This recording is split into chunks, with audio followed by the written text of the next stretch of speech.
maisha na nguvu za Mungu. Bwana apewe sifa. Kwa maana ni wakati wa kutafuta Bwana na nguvu zake. Haleluya. Kuna watu wanataka tu nguvu za Mungu. Kuna wengine wanataka mkono wa Mungu, lakini wakati huu si wakati wa mkono wa Mungu. Ni wakati wa kutafuta nguvu na Mungu mwenyewe. Bwana apewe sifa. Kwa maana tukipata Mungu tumepata vyote. Tunaweza tukakaa chini. Bwana apewe sifa. Hatutoka kuondoka kwa majira ya mfungo na kuomba. Kwa hivyo nitafundisha kuhusu kuomba na kufunga. Bwana apewe sifa. Haleluya. Kwa nini wakati mwingine ni wakati gani tunaamua kufunga na kuomba? Bwana apewe sifa. Ni wakati tunaona mambo hayaendi vile inastahili. When things are not normal. Bwana apewe sifa. Wakati mambo haifanyi vile inastahili kufanya. Praise the Lord. Yeah. Wakati unaona ya kwamba kuna mambo ambayo haleluya inawashinda. Bwana apewe sifa. Kuna wakati mmoja Mungu aliongea na wana wa Israeli katika kitabu cha Joel, sijui kama ni Joel chapter 1 verse 14. Bwana apewe sifa. Haleluya. Kuna kitu nilikuwa nasema 12 chapter 1 verse wacha tuangalie 12. Sijui 12 14 kitu kama hiyo. Bwana apewe sifa. Sijui amen. Yeah. Amen. Anasema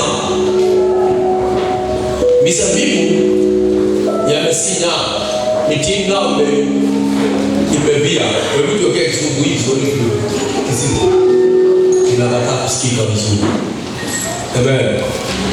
Inasema the vine is dried up, the fig tree languishes, the pomegranate tree, the palm tree also, and the apple tree, even the trees of the field are withered, because the joy is withered away from the sustenance. Amen. Hallelujah. Kwa sababu amen, ya mwanadamu imeondolewa. Amen. Because the joy is withered away from the sons of men. Bwana apewe sifa. Hallelujah.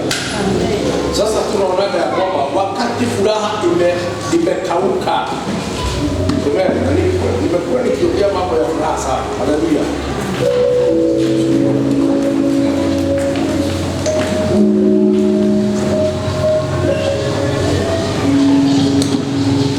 Bwana apewe sifa. Kwa hivyo kuna zile ishara inafanyana tukaweza kujua kwamba ni time to fast. Bwana apewe sifa. Wakati gani? Wakati furaha ya mwanadamu imekauka. Haufurahi maisha, haufurahi mwenyewe, maisha yako hayakufurahishi. Bwana apewe sifa. Maombi yako hayakufurahishi. Hakuna kitu kinakufurahisha. Ondoa Twitter. Amen. Ondoa Twitter kwa hiyo. Yeah, Twitter hiyo ndio kabisa. Amen. Bwana apewe sifa.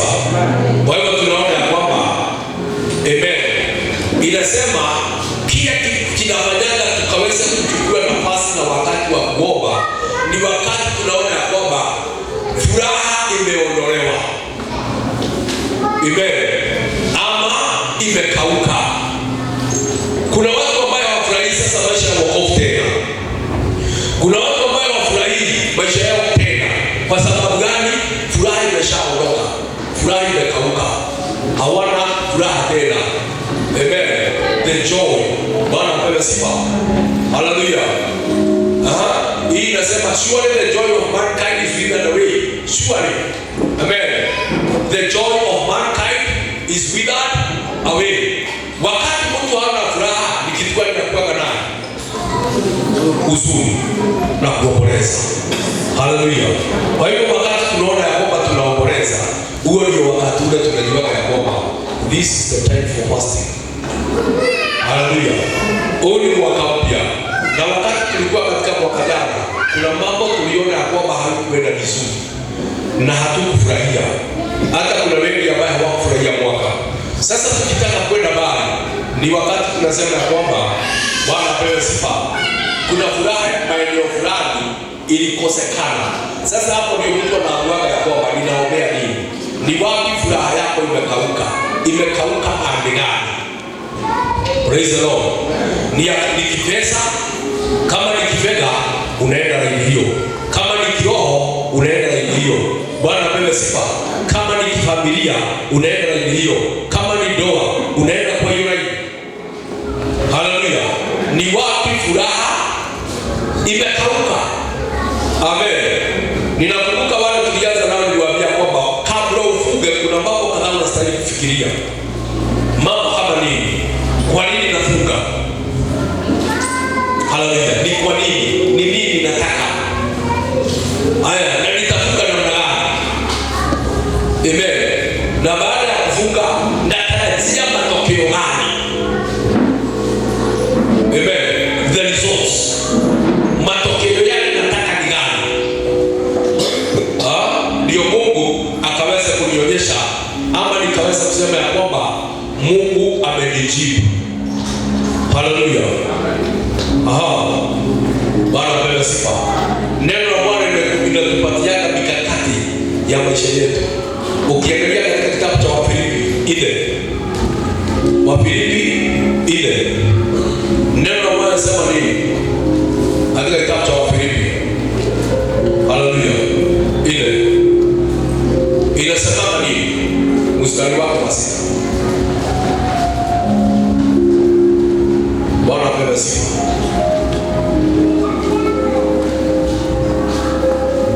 Inasema do not be anxious about anything. Kiswahili kinasema namna gani? Anxious. What is anxious? What is anxiety? Bwana apewe sifa. Inasema usijisumbue kwa neno lolote. Kwa hivyo wakati furaha imeondoka, wakati pesa zimeondoka, wakati ndoa imeharibika, wakati vitu haifanyi kazi, neno inakujibu na kuambia usijisumbue. Haleluya. Usijisumbue, lakini ufanye nini? Bali kaweze kusali. Haleluya. Na kuomba pamoja na kushukuru.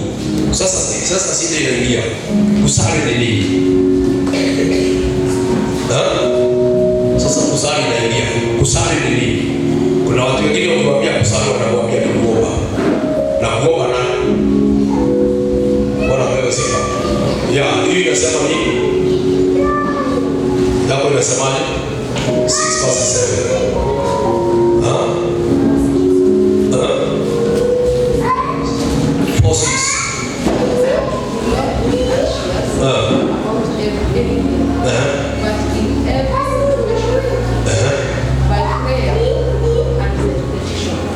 Prayer and petition. What is petition?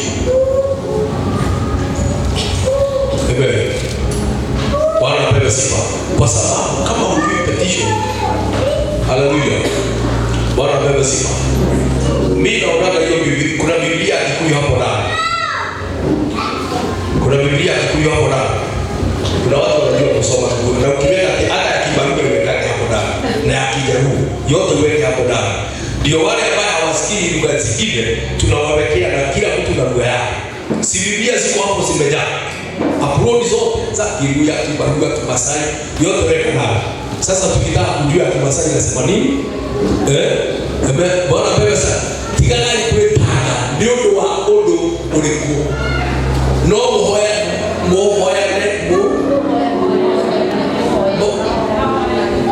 no mahoya ni malu mode hoya lai gai.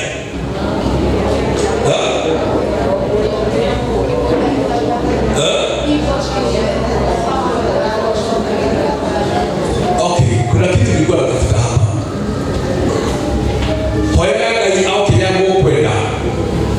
Mukimudhaidala. Sasa hiyo ndio nilikuwa natafuta. Amen. Hallelujah. Petition. Bwana apewe sifa. Hallelujah. Hapo na kumshokelea gala. Bwana apewe sifa. Sasa inasema nini? Inasema petition ni kumsihi Mungu. akubali mambo ikaweza kuwa vile inastahili.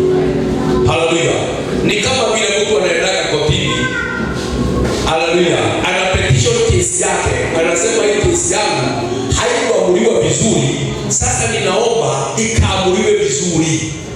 Sasa unaomba, amen, usikizwe vizuri. Unaomba usikizwe vizuri, ile hukumu ikaweza kuondolewa. Bwana apewe sifa, ikawekwa mwingine. Bwana apewe sifa. Sasa kila Mkristo lazima ajuage ya kwamba, haleluya, ninahitaji kumsihi Bwana, haleluya, kwa sababu ya maisha yako. Ukisoma katika kitabu sikumbuki ni kitabu gani, ule mama alikuwa anaitwa the persistent widow. Haleluya. That persistent widow, Biblia inasema nini? Hapo anaenda kuomba asaidiwe. Sio kama umeshasoma hiyo maneno vizuri. Hapo anaenda kuomba kwa mfalme asaidiwe. Kuna maneno alikuwa anatumia, alikuwa anasemaje? Anataka alipishiwe. Ule atapata hiyo maneno niambie, kwa sababu ni kitu kinataka. Bwana apewe sifa. Ngapi? Luke 18 verse 1 to 8. Ebu nataka verses 6. Verses 6 inasemaje? Luke 18 verses 6 inasemaje? Haleluya. Yule mama yako na si akaweza kusaidiwa. Alikuwa naomba akaweza kulipishiwa. Haleluya. Akaweza kulipishiwa, na kuna neno nataka hapo. Amen. Angalia verse 6 inasema, listen to what their just judge says. Verse 7. I will not, amen, and we don't go, God bring up, verse 7, hallelujah. And we not God bring about justice for the chosen one, who cry to him day and night. Will he keep putting them off? Okay, wacha turudi verses 5. Enda verses 5 hiyo ilikuwa nataka sana. Verses 5. Inasema, yet because this widow keeps bothering me, I will see that she gets justice, so that she will eventually wear me out with coming. Kiswahili kinasemaje?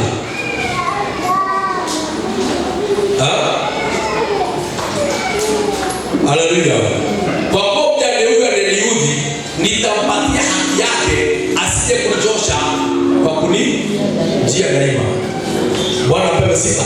Apate haki, justice. Bwana apewe sifa.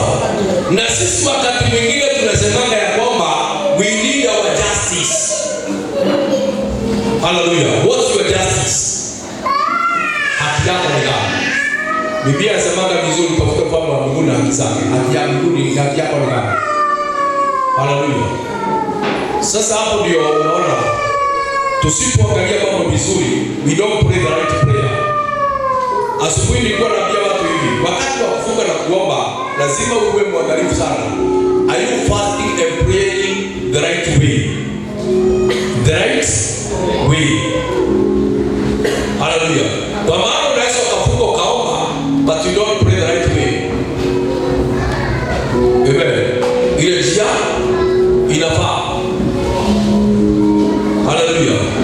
Ile njia inafaa. Bwana apewe sifa. Lakini tunaona hatujamalizana na hiyo maandiko. Hallelujah. Tunaona sasa verse 7. Mungu akiongea kuhusu jambo hapa. Anasema, na Mungu je, hata wapatia haki wateule wake wanaomlilia mchana na usiku, naye ni mvumilivu wao. Bwana apewe sifa. Wewe ukiwa unamlilia Bwana mchana na usiku, je, Mungu hata kulipishia? Hata kupa? Bwana apewe sifa. Haleluya. Haki yako. Kwa hiyo ni vizuri kama unaomba ujuage ya kwamba ni nini nataka kwa Bwana, kwa maana ni haki unataka ulipishiwe upate haki yako. Sinaonaga watu hapa Kenya wakigoma. Wanaomba kwa sababu gani? Kwa sababu ya haki yao. Kama sasa naona kwa serikali wote kwa kaunti ya Nairobi wote wanataka wamegoma. Kwa nini? Kuna haki yao, wanataka haki gani? Ya mishahara yao. Kwa hiyo mtu anaogopa kwa sababu ya haki yake. It is your right. Amen. Ni haki yako kuponywa. Ni haki yako Bwana mbele sifa kubarikiwa. Ni haki yako. Haleluya. Si Biblia inasema ya kwamba Yesu alikuja kuwa maskini wewe utajiriki. Sasa haki yako ni nini? Unapoa utajiriki. Haleluya. Unapoa uponywe, alipigwa. Haleluya. Ukaweze kupatia kupona uponyaji.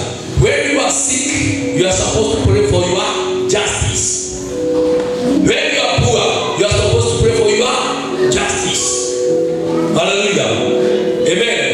Yesu akasema nimekuja ili nikaweze kuwaweka wote huru. Huru. Amen. Wakati unaona hauna uhuru, you have to pray for your justice. Lakini tunajipataka kwa jambo moja. Sisi ni kusumbuka, tunasumbukana. Badala ya kuomba na kusali, sisi ni kusumbuka, tunasumbukana.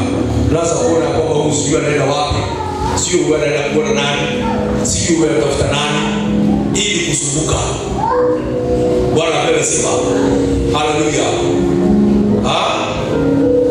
Sasa kusumbuka ndio kumefanya Wakristo wawe wanyonge na wadhaifu. Watu wanajisumbua kwa mambo mengi, kwa hali nyingi. Mtu anajiinua anasumbuka tu. Haleluya. Kutoka siku ya leo neno linakuambia kwamba usijisumbue. Uombe na usali. Haleluya. Kwa nini? Nataka niweke neno katika kitabu cha Mark 20. Mark chapter 2 verse 20. Mark chapter 2 verse 20. Kuna kitu Yesu alisema. Yesu alisema jambo. Alikuwa anasema kuhusu a new wine. This is not a new wine. Hii kitu ambayo Yesu alikuwa anasema kuhusu wakati mitume walikuwa wanastakiwa kana kwamba hawafungi na hawaombi. Bwana mbele sifa. Haleluya. Yesu akauliza. Haleluya. Wageni wa bwana harusi wanaweza wakaamua wafunge wakati wa bwana harusi? Wanaweza? Hawawezi. Akawaambia lakini siku zitakuja watakapoondolewa bwana harusi, ndipo watakapofunga siku hiyo. Bwana apewe sifa. Ni kusema nini? Haleluya. Wakati tumejazwa na nguvu za Mungu na mambo inaendelea vizuri, haleluya, hatustahili kushinda tukifunga, kwa sababu tuko na bwana harusi na tunaendelea vizuri hizi. Lakini siku utakapoona nguvu za bwana harusi zimeondoka na ameondoka, itakupasa ufanye nini? Ukaweze kufunga. Bwana apewe sifa. Na ukaweze kuomba. Haleluya. Ndio naona kwamba mitume hawakuwa wanafunga. Sasa wangefunga wafanye nini? Wakitaka kufukuza pepo ilikuwa inaenda. Kwa sababu gani? Mwenye mamlaka walikuwa naye. Bwana apewe sifa. Kameliketu kakitaka kuzama wanamwangusha. Bwana apewe sifa. Wako naye hapo. Wangefunga kwa sababu gani? They did not need to fast. Haleluya. Kwa sababu gani? They had Jesus with them. Hawakuhitaji. Na sisi wakati tuko na Bwana na roho wake yuko juu yetu, we don't need to fast. But when we see things are not working, when things are not usual, Bwana apewe sifa, that's when we start fasting. Kama vile nilikuambia kwamba wakati utakapoona furaha imeondoka, haleluya, hapo ndio Mungu anasema kwamba ni haki yangu niishi na furaha. Kuna furaha ya wokovu. Ni haki yangu niishi na furaha. Haleluya. Na kwa sababu furaha yangu imekauka, sasa nadai haki yangu nilipishiwe nini? Amen. Nilipishiwe. Nataka haki yangu nikaweza kukaa nini? Niishi na furaha. Praise the Lord. Bwana apewe sifa. Kwa hivyo ni vizuri. Kuna wakati Yesu alifundisha kuhusu kitu kinaitwa the old wineskin and the new wineskin. Haleluya. Amen. Kuna watu wanatakanga divai mpya. Haleluya. Lakini bado wanataka kuweka kwa nini? Kwa mifuko ya zamani. Yesu alikuwa anasema nini? Alikuwa anasema ya kwamba kana kwamba ungependa mambo mengine mapya yakaweza kuanza ndani ya maisha yako. New life is like new miracles, new blessings, new wonders, new power of the Holy Spirit. Bwana apewe sifa. Haleluya. Ungependa mambo kama hiyo yakatendeke kwako, hauwezi yakakuja kwako ukiwa tuna ule mtu wa kale, ukiwa na yale maisha ya kale, ukiwa na yale maombi ya zamani, ukiwa na zile hali za kulemewa, ukiwa na zile hali za kuzuiliwa. Bwana apewe sifa. If you want a wine skin, jina la Bwana lipewe sifa. You must put on, amen. Kama unataka divai mpya, you must put on a new wine skin. Bwana apewe sifa. Uweke divai kwa nini? Kwa mfuko mpya. Haleluya. Mimi lazima uombe ule uzito uondoke. Asubuhi ya leo Biblia inasema kwamba ni nani atakayeweza kusimama katika mlima wa Bwana? Hizi hapo ndio tulianza. Ni nani atakayeweza kusimama katika mlima wa Bwana? Ni yule tu ambaye mikono yake ni misafi. Ni yule tu ambaye moyo wake ni msafi. Haleluya. Kwa hiyo kana kwamba unataka miujiza itendeke, uone Mungu akitembea na wewe, uone nguvu za Mungu zikuwa juu yako, uone ukitenda miujiza na miujiza ikitendea kwako. Bwana apewe sifa. Lazima uweze kujitenga, na unapojitenga, haleluya, sasa ukubali mikono yako iwe misafi na moyo wako uwe msafi, ukaweza kutakazwa. Unapotakazwa sasa, Roho wa Bwana atatembea kwa jinsi ya kawaida na kuhudumia. Atakuhudumia. Hakuna mtu ambaye hawezi kuhudumia. Haleluya. Shida ni nini? Shida ni kwamba hiyo chombo, is it old or new? Hiyo chombo ni mzee ama ni mpya? Bwana apewe sifa. Haleluya. Kwa hivyo ni vizuri ukaweza kujua kwamba I have to put on, haleluya, a new wine skin. Jina la Bwana apewe sifa. Haleluya. Okay, wacha nikupatie mfano kwa sababu naona kama hiyo kitu kinasumbua kidogo. Nenda rudi katika kitabu cha Luka chapter 4 verse 13. Lakini tunataka kuangalia hapo. 4:13.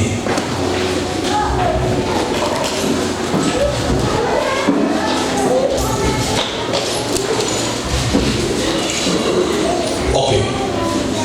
Ukisoma huko mbele kidogo, Biblia inasema ya kwamba hebu nisomee wakati Yesu alibatizwa, what happened? Hebu nisomee verse chapter 4, chapter 4. Wakati Yesu alibatizwa, what happened?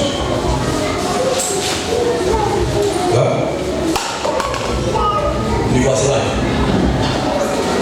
Then Jesus, full of the Holy Spirit, returned from Jerusalem river. He was led by the Spirit in the wilderness. Tunaona nini? Yesu akiwa amejaa na Roho Mtakatifu akaongozwa, akaenda jangwani kufunga na kuomba siku 40. Amen.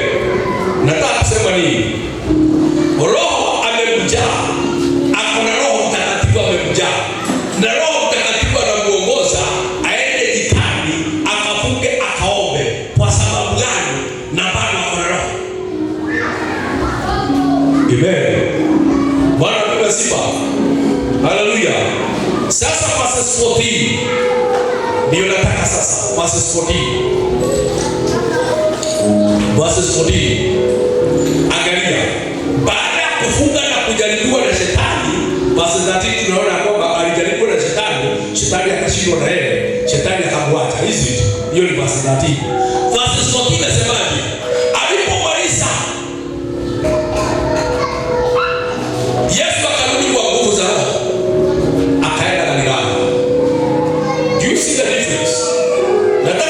tofauti. Mara ya kwanza alikuwa amejawa na Roho, lakini kuna kitu hakuwa nayo, the power. Amen. Hallelujah. He was full of the Holy Spirit. Akafunga, akaelekezwa na Roho. Roho akamwelekeza, akamwambia sasa, enda katika jangwani ukaweza kufunga siku 40. Na katika siku 40 akawa anajaribiwa na shetani. Hallelujah. Lakini wakati shetani aliona hamwezi, akamwacha, atatafuta muda mwingine wa kufuatana na yeye. Naye Biblia inasema nini? Akarudi Galilaya kwa nguvu za Roho. Eka Kisumu says a lot. He went into Galilee with the power of the Holy Spirit. Filled with the Holy Spirit. Sio kama unaona tofauti. Sasa watu wengi hawataka kuomba tu kwa sababu wamejazwa. Ako na Roho. Sasa akiwa na Roho hataka kuomba. Na jibu sasa niko na Roho. Bwana niombe. Yes, unaweza kama